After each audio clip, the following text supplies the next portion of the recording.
थी सिंहिका और होलिका।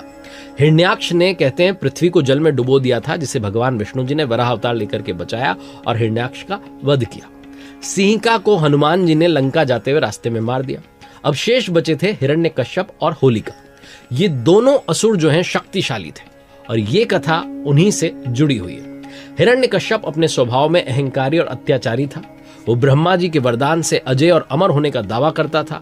अपनी शक्ति और सामर्थ्य के बल पर उसने देवताओं से युद्ध किया, देवताओं का शासन समाप्त किया और उसका क्रूर शासन जो था वो फैलता चला जा रहा था। उसने आदेश दिया था कि उसकी पूजा के अलावा किसी और देवता की पूजा की तो उसे सजा मिलेगी। किसी भी देवता की पूजा करना निषेध था, सिर्फ उसी की पूजा हो, ऐसा वो चाहता था। इसी बीच में हिरण्यकश्यप की जो पत्नी थी कयाधु, वो गर्भवती थी और इधर देवताओं ने असुरों पर आक्रमण करके उन्हें हरा दिया। हिरण्यकश्यप त्रैलोक्य पर विजय प्राप्ति के लिए ब्रह्मा जी की कठोर तपस्या कर रहा था। उसकी तपस्या से ब्रह्मा जी प्रसन्न हुए और वरदान देने के लिए आकर खड़े हो गए। हिरण्यकश्यप ने अमरता का वरदान मांगा, लेकिन ब्रह्मा जी ने स्पष्ट किया कि अमरता केवल देवताओं के लिए है, इसलिए तुम्हें यह वरदान नहीं मिल सकता। फिर हिरण्यकश्यप ने अपनी इच्छाओं के अनुरूप कुछ विशेष वरदान मांगे। उसने कहा कि आपके बनाए किसी भी प्राणी, मनुष्य, देवता, दैत्य, नाग या किसी अन्य प्रजाति से मेरी मृत्यु ना हो। मैं समस्त प्राणियों पर राज करूं। मुझे कोई न दिन में मारे, न रात में मारे, न घर के भीतर, न बाहर, न आकाश में, न पाताल में, न किसी अस्त्र से, न शस्त्र से। ब्रह्मा जी ने कहा तथास्तु। और ये जो विशेष इच्छाएं थी, इससे एक प्रकार की अमरता जो थी हिरण्यकश्यप को मिल गई। जैसा मैंने बताया कि कयाधु गर्भवती थी, देवों ने असुरों पर आक्रमण किया था। इस बीच में देव ऋषि नारद ने इंद्र से कयाधु को छोड़ने का उपदेश दिया और महर्षि के आश्रम में उन्हें छोड़ दिया। महर्षि नारद ने कयाधु को विष्णु भक्ति और भागवत ज्ञान दिया, जिसके प्रभाव से जो गर्भ में पल रहा पुत्र था प्रहलाद, वो भगवान विष्णु का परम भक्त बन गया। कयाधु के गर्भ में पल रहे प्रहलाद ने देवताओं और भगवान विष्णु के प्रति अत्यधिक श्रद्धा और भक्ति का भाव पाया। हिरण्यकश्यप को पता नहीं था कि उसका पुत्र प्रहलाद जो है वो भगवान विष्णु का भक्त बन गया। जब प्रहलाद का जन्म हुआ तो वो हर समय भगवान विष्णु के मंत्रों का उच्चारण करता था, उनका स्मरण करता था। ये देख करके हिरण्यकश्यप को क्रोध आ गया। उसने अपने बेटे को बहुत बार समझाया कि विष्णु पूजा बंद कर दे, लेकिन प्रहलाद ने भक्ति नहीं छोड़ी, बल्कि वो भगवान विष्णु के प्रति अपने विश्वास को और अडिग करता चला गया। हिरण्यकश्यप ने बहुत प्रयास किए, विष देने का प्रयास किया, तलवारों से घाव किया, हाथियों के पैरों तले को चलवाने की कोशिश की, लेकिन भगवान विष्णु की कृपा से प्रहलाद पर कभी कोई संकट ही नहीं आया। इन सब प्रयासों के बाद भी प्रहलाद जीवित रहा, भगवान विष्णु की भक्ति करता रहा। हिरण्यकश्यप को चिंता हुई कि अगर ये जीवित रहा तो लोग जो हैं भगवान विष्णु की ही भक्ति करने लगेंगे। उसी समय हिरण्यकश्यप की बहन जो होलिका थी, उसने अपने भाई से कहा कि आप चिंता मत कीजिए, मैं प्रहलाद को गोदी में लेकर अग्नि में बैठ जाऊंगी, क्योंकि मुझे तो ब्रह्मा जी से वरदान मिला है कि मैं अग्नि में नहीं जल सकती। होलिका ने जो है अपने भाई को कन्विंस किया, भाई को बात जो है बताई और जो भाई का बेटा था यानी कि प्रहलाद, उसको अपनी गोदी में लेकर के अग्नि में बैठ गई।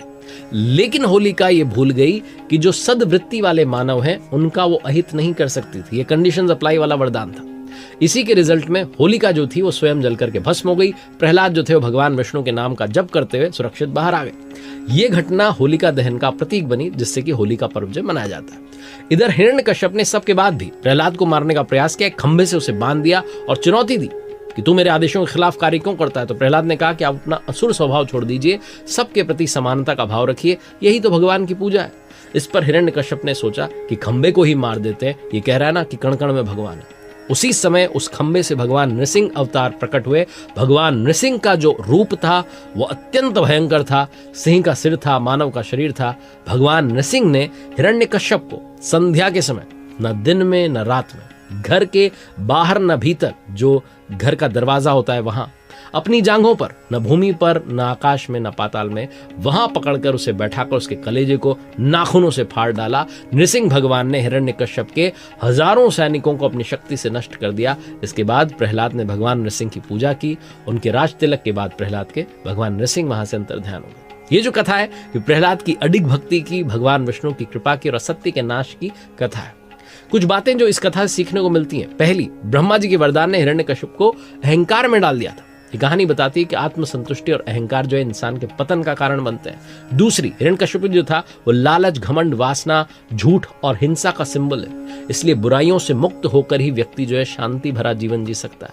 तीसरी बात, स्वयं की प्रशंसता और स्वयं की प्रशंसा के साथ में सेल्फ सेंट्रलाइज होते चले जाना इंसान को अंधा कर देता है, पर्सपेक्टिव को लिमिटेड कर देता है। हिरण्यकशिपु इतना आत्ममग्न हो गया कि वो रियलिटी को नहीं देख पाया और एक इल्यूजन की दुनिया में, भ्रम की दुनिया में जीता चला गया। एक और बात ये कथा सिखाती है, प्रहलाद पेशेंस का सिंबल है। उनके पिता ने उन पर बहुत अमानवीय व्यवहार किए। पिता लगातार क्रूरता करते रहे लेकिन हार नहीं मानी, विश्वासों पर दृढ़ रहे और भगवान की भक्ति पाई। और सबसे बड़ी बात, श्रद्धा पर्वतों को भी हिला सकती है।